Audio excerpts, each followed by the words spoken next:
The Honourable Leader of the New Democratic Party. 21 years ago, a Liberal government stood where this government stands now and proudly announced a new mega infrastructure project by which all new schools would be built on a P3 model. And every argument we're familiar with was brought forward, including the argument that it was going to be more cost-effective. 2 years later, the government commissioned a study to look at the construction program, and that study found no evidence of any economic advantage at all. And by the time it came to pay the piper 20 years later, we had to pay $228 million in order to buy our own schools back. I want to ask the Premier, does the Liberal Party not learn from its own mistakes? The Honourable Premier. Thank you, Mr. Speaker. I want to take this opportunity to thank all those healthcare professionals, Mr. Speaker, who have been excited for the last 24 hours about the announcement of moving forward. I want to tell the honourable member this is a generational opportunity we have to reshape the delivery model of delivering health care in our capital region and across, quite frankly, across our province. I'm very proud of the work that has taken place in the traditional build in the Dartmouth General. We'll continue to see that work. Hopefully it'll be finished and opened next year, Mr. Speaker. We're seeing the work that's happening around the hospice, where communities have rallied in supporting to build that. We're doing work in the third and fifth floor at the HI site, Mr. Speaker. But we know there's a much bigger project that's required, and we've reached out, Mr. Speaker, to the private sector. We've gone out to Deloitte, who's overlaid both the traditional build or a P3 model. We believe the P3 model is the appropriate way for us to continue to move forward to ensure that Nova Scotians get the health care they deserve, Mr. Speaker. The Honourable Leader of the New Democratic Party. We know now how this is going to go.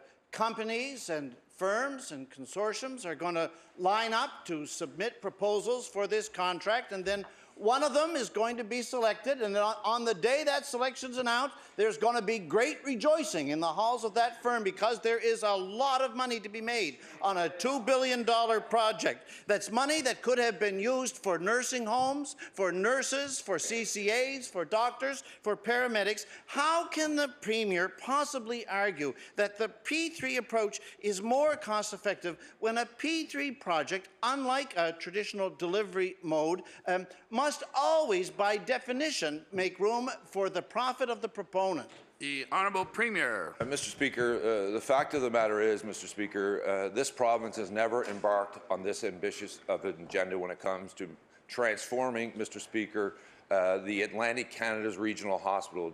To make it plain and simple, Mr. Speaker, we need to ensure that we have the expertise to ensure that we can deliver this project.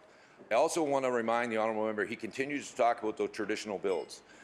Mr. Speaker, there are time after time after time, Mr. Speaker. Look at the Truro Hospital.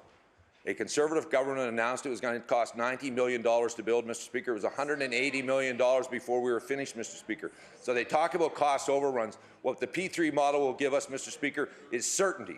And we'll continue to make sure, and at the end of that 30 years, Mr. Speaker, we will own that building, and it will be in the same shape it was the day we opened it. The Honourable Leader of the New Democratic Party. Back at that time, 21 years ago, when the Liberal government entered into their P3 school experiment, the decision was justified on the basis of a consultant's report. And the government of that time had enough respect for the public that they brought that report and tabled it before the House. The government now tells the people that there is a consultant's report that establishes that the P3 model is a more cost-effective way to go. The only thing is that no one is allowed, in fact, to see it. Mr. Speaker, if the Premier indeed has evidence that contradicts our experience in Nova Scotia of the last 21 years, will he have enough respect for the members of the public in Nova Scotia to produce it? The Honourable Premier.